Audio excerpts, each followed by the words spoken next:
Welcome back to The Clean Truth by Ruby. Glad to be back. So I want you to imagine buying a gorgeous $2,000 cut of premium Wagyu beef, right? Oh, yeah. The good stuff. Exactly. You bring it home and then you just toss it straight into a rusty, unwashed, grease-stained pan. I mean, you'd never do that. It's basically a crime against the steak. Right. But if you haven't dismantled the group head of your espresso machine lately, that is essentially what you're doing to your morning coffee. Yeah, that is the harsh reality of home brewing. It really is. So this is our 39th deep dive titled The Number One Breville Care Kit, What Separates a Machine That Lasts from One That Doesn't. It's funny because you bring this beautiful, gleaming piece of engineering into your kitchen, and suddenly you're staring at a manual that reads like a commercial plumbing schematic. Yeah, it's intimidating. People get totally paralyzed. Exactly. They fear they're either doing too much and they might break something, or they're doing nothing and just silently ruining a massive investment. And that anxiety is exactly what we're tackling today. Because maintaining a premium espresso machine, it isn't about hoarding like 20 different cleaning products under your sink. No, definitely not. It's about understanding the very specific physical and chemical threats to your machine and having the right targeted tools for each one. Right. And we have an incredible source for this today. It's a really comprehensive guide published by Serious Eats titled How to Clean Your Espresso Machine According to an Expert. Yeah, written by Jesse Robb. Right, a specialty coffee veteran. Yeah. And get this, he has personally dismantled, cleaned, and revived over 300 espresso machines in his career. 300. I mean, when you've cracked open that many machines, your whole perspective just completely shifts. I bet. You stop seeing espresso machines as just fancy coffee makers. You start seeing them as these volatile, high-pressure ecosystems. Oh, wow. Ecosystems. Yeah, where extreme heat, acidic water, organic oils, and raw minerals are all just violently colliding every morning. Yeah. Jesse's guide is essentially a masterclass in managing the fallout of that ecosystem. Which is so needed. So our mission today is to explore those hidden mechanics. We're going to look past the shiny stainless steel, demystify the cleaning process, and reveal why a tailored care routine is the actual secret to a perfect shot. Let's do it. Let's start with what the guide calls the illusion of clean. You know, you look at your Breville, you wipe down the steam wand with a damp cloth, you empty the drip tray, and you think, great, I'm good to go. Yeah, and that's like judging the health of a car by how recently it went through the car wash. Right. It looks fine on the outside. Exactly. The real threats to your coffee's flavor and the machine's lifespan are completely invisible from the outside. You have to look at the internal plumbing that regularly touches the coffee, the water, and the milk. And the guide breaks this internal grime into 4 distinct categories, right? Yeah, 4 categories. And you have to understand them individually because they are entirely different enemies. They require completely different weapons. Here's where it gets really interesting. Because wiping the exterior but ignoring the coffee oils inside is like washing and waxing your car every week, but never changing the oil. It looks great right up until the engine seizes. Exactly. What's fascinating here is that the chemistry of these buildups dictates the care. You can't just scrub away mineral scale with a brush, and hot water alone won't dissolve baked-on rancid coffee oils. So let's break down those 4 categories. The first one feels the most obvious. Coffee residue and loose grounds. Yeah, just the physical debris. It clings to the group head screen and the rubber gaskets after you pull a shot. And if you just leave it there, The ambient heat of the machine just bakes it right onto the metal. But it's the second category where things start getting chemically complicated. Coffee oils. right, because coffee beans are an agricultural product, they're loaded with natural fats and lipids. Exactly. When you blast those fats with 200-degree water at 9 bars of pressure, the oils vaporize and then they condense. They heavily coat all the internal metal surfaces. And just like leaving a pan coated in bacon grease sitting on your stove for a week, those coffee oils don't just sit there inertly, they change. They oxidize, they go incredibly rancid. Honestly, this is the #1 reason people suddenly hate their expensive beans. Oh, really? Yeah. If your espresso is tasting musty or astringent or unpleasantly bitter, and you haven't changed your grind size or your beans' rancid oils inside the group head, are almost always the culprit. Wow. And like we said, hot water alone will absolutely not dissolve baked-on lipids. A dry brush won't do it either. You need a chemical intervention. Which we will definitely get to. But let's touch on the third category really quick, milk residue. The guide emphasizes the steam wand, specifically those microscopic holes at the very tip. Right, because milk is just packed with complex proteins and sugars. And when you introduce superheated steam, Those proteins denature. If you don't immediately purge and wipe that wand, those proteins essentially turn into a highly resilient biological cement. biological cement, that sounds terrible. It is. It sets up inside those tiny holes and completely ruins your steam pressure. Okay, then we have the fourth category, which is arguably the most dangerous because it has nothing to do with coffee or milk. It's mineral scale. The silent killer of all water heating appliances. Scale is strictly a water problem. Think about how stalactites form in a cave. Right, just a slow accumulation of minerals. Exactly. When water sits inside your espresso machine's boiler at 200 degrees, the heat reduces the water's ability to hold on to dissolved minerals, like calcium and magnesium. So they just drop out of the water. Yeah, they precipitate out and form this hard, chalky, rock-like crust inside the water lines. And layer by layer, month by month, that crust just thickens. And because the water pathways inside a high-end machine are incredibly narrow to maintain that intense pressure, it doesn't take much for a stalactite of calcium to block a valve entirely. Not much at all. And like the guide points out, you can't treat a mineral rock problem with a lipid solvent. You can't treat baked-on milk proteins with a simple water rinse. Which brings us to the actual cleaning routine. The Serious Eats Guide draws a massive line between the daily routine and the weekly deep clean. Yeah, the daily routine is just baseline hygiene.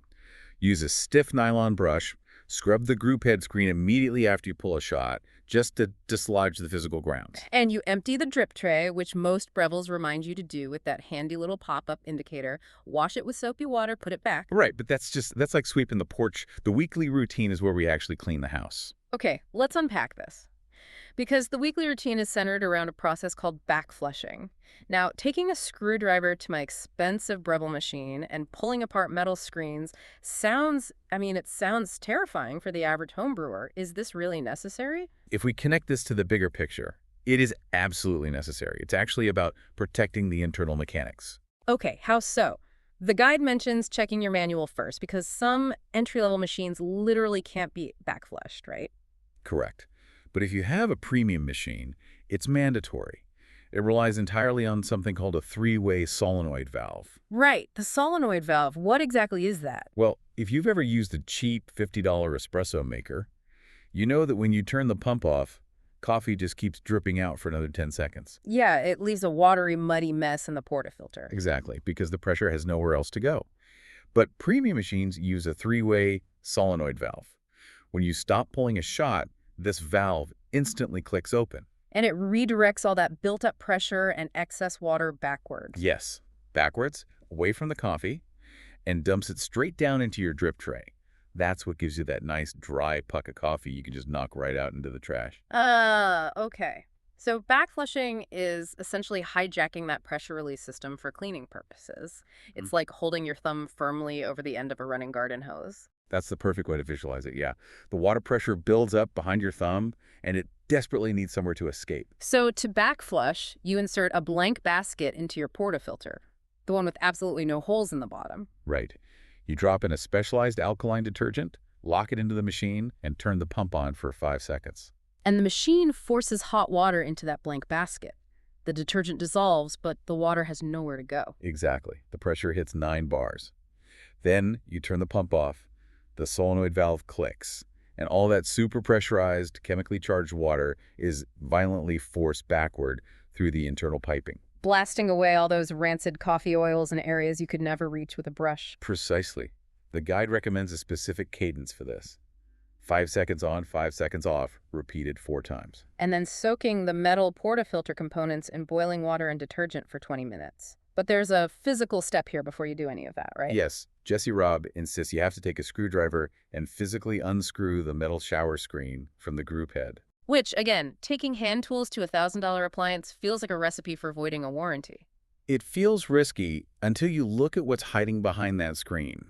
That metal mesh is the last thing the water touches before it hits your coffee. It is ground zero for baked-on oils and sludge. So if you just run a backflush cycle without removing that screen? You are essentially trying to clean a heavily soiled carpet by pouring soapy water on top of a plastic tarp. The detergent just can't get to the root of the buildup. Wow, okay, so unscrewing that screen and soaking it separately is the only way to expose that rancid accumulation. The only way. And trying to pry open these pressurized environments with improper gear isn't just ineffective, it's dangerous to the machine. Which brings us perfectly to the tools. Because an effective kit isn't defined by having a mountain of supplies, it's defined by intentionality. Does the tool address one of the specific buildups we just mapped out? Right, and Jesse Robb highlights highly specific tools for very precise geographical and chemical reasons. Let's take the group head brush. You can't just repurpose an old toothbrush, right? Definitely not. He recommends something modeled after the Palo Coffee tool. It requires extremely stiff nylon bristles that won't melt when scrubbing metal that's sitting at 200 degrees. Makes sense, and it needs an angled neck. Yeah, if you use a straight brush, your knuckles will instantly press against the scalding hot metal of the group head. Ouch. Exactly. Plus, it features a thin, precision-gauge metal rod embedded in the handle, specifically sized to clear out those microscopic holes in the steam wand we talked about. So it's a multi-tool engineered for the exact anatomy of the appliance. Then there is the screwdriver. The guide mandates a short, stubby, double-sided screwdriver with both a flathead and a Phillips option. Yeah. If I'm a home brewer, I'm thinking, I have a toolbox full of screwdrivers in the garage. I'll just grab one of those. And the moment you try to use a standard 8-inch screwdriver, you realize the geographical problem. The vertical clearance between the drip tray and the group head is incredibly tight. A standard screwdriver literally will not fit vertically. Right. And if you try to force it in at an angle, you are going to strip the soft metal of that shower screen screw. And if you strip that screw? You can never remove the screen. The oils build up permanently and your machine is deeply compromised.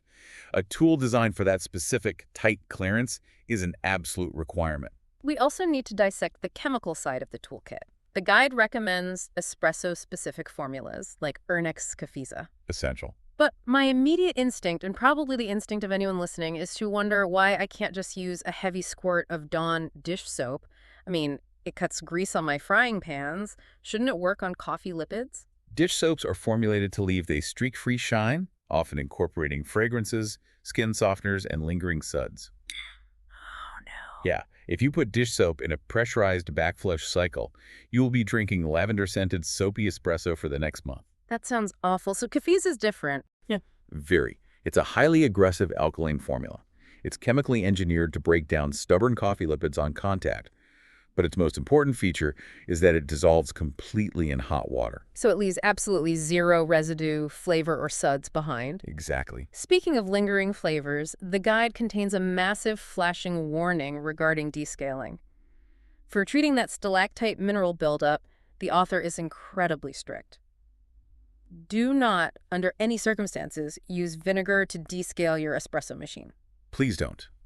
People love vinegar as a natural all-purpose cleaner for the floors and windows, but in an espresso boiler, it is catastrophic. Because of the acetic acid. Yes, it leaves a pungent, sharp odor that binds to the internal components and taints your coffee.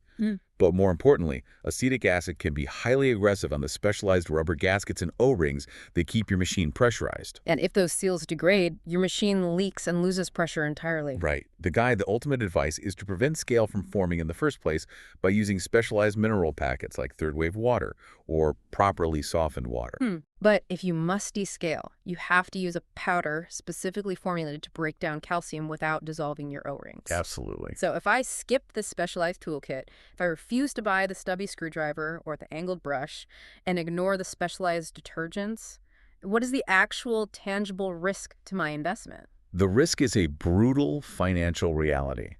When you ignore scale and oil buildup, your machine slowly chokes. The water pathways just constrict until the flow simply stops. Yes, your pump will strain, make a terrible noise, and produce nothing. And when a machine chokes from neglect, a backflush won't save it. You have to box up this heavy, delicate appliance and ship it to a specialized service center. Oh, man. You have to crack open the boiler, replace the valves, and manually descale the piping. You are looking at hundreds of dollars in parts and labor, brutal shipping costs, and you will be without your daily espresso for a month. Preventative maintenance is vastly cheaper than reactive repair. But here's the thing. If you read this Series Heats guide, your first instinct is to open 5 different browser tabs. You're searching one site for a stubby screwdriver, checking Amazon for kefisa, finding a specialty coffee shop for a blank basket, hunting down a palo brush. Yeah, paying shipping from multiple vendors. Exactly. But And guessing if the screwdriver handle is actually short enough to clear your specific drip tray, it's a complete logistical nightmare. this raises an important question about behavioral habits. Human behavior is predictable. When we encounter that much friction just to gather the supplies, we simply put off the chore. We say we'll do it next month. Right, and by the time we actually assemble the tools, the coffee has tasted burnt and bitter for weeks. That friction is exactly why understanding the science naturally leads to why an all-in-one kit makes so much more sense. This is where the Ruby Super Kit for Breville completely changes the dynamic. Yeah, it really does. It basically takes the entire Serious Eats philosophy of intentional specific maintenance and engineers it into one streamlined package. Because now you understand why you need a stubby screwdriver to avoid stripping the screw. You know why you need targeted, espresso-specific detergents to break down lipids without leaving soapy flavors. And you understand the necessity of an angled bristle brush to protect your hands. Right.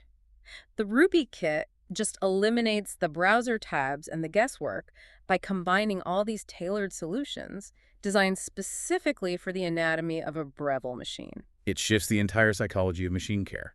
When all the precise tools you need are curated and sitting right next to your machine, the friction vanishes. Maintenance stops being a disjointed, frustrating chore that you dread. Exactly. It becomes a streamlined, highly satisfying ritual. And it reinforces the concept of an investment mindset. Buying a premium espresso machine is a massive financial commitment, but it's fundamentally a lifestyle investment. You bought it to elevate your mornings. Yeah, taking care of that investment requires honoring the raw ingredients. You wouldn't buy expensive, locally roasted coffee beans only to run them through a machine packed with rancid oils and calcified rock. The machine is just the vessel. If the vessel is compromised, the final product is compromised, regardless of the beans you buy. Think about your absolute favorite local coffee shop. The place where the espresso always tastes vibrant, perfectly balanced, and sweet. Oh, yeah. The secret to their incredible coffee isn't just their $10,000 commercial grinders or their highly trained baristas. It is the invisible, relentless, non-negotiable cleaning ritual they execute every single night when the doors lock. They tear down the group heads, aggressively brush the screens, back flush with potent chemicals. They do it because they understand the chemistry of stale coffee oils. Ah, And they know it is the only physical way to guarantee the quality of the first shot they pull the next morning. how much better could your morning shot taste tomorrow if you treated your home machine with that exact same level of respect today? Wiping the outside of your stainless steel machine is nothing but an illusion of clean. Real functional maintenance requires targeting the invisible enemies inside the boiler and the group head. It's game-changing once you do. Let's break down what your espresso machine actually needs and what separates a complete care routine from a quick clean.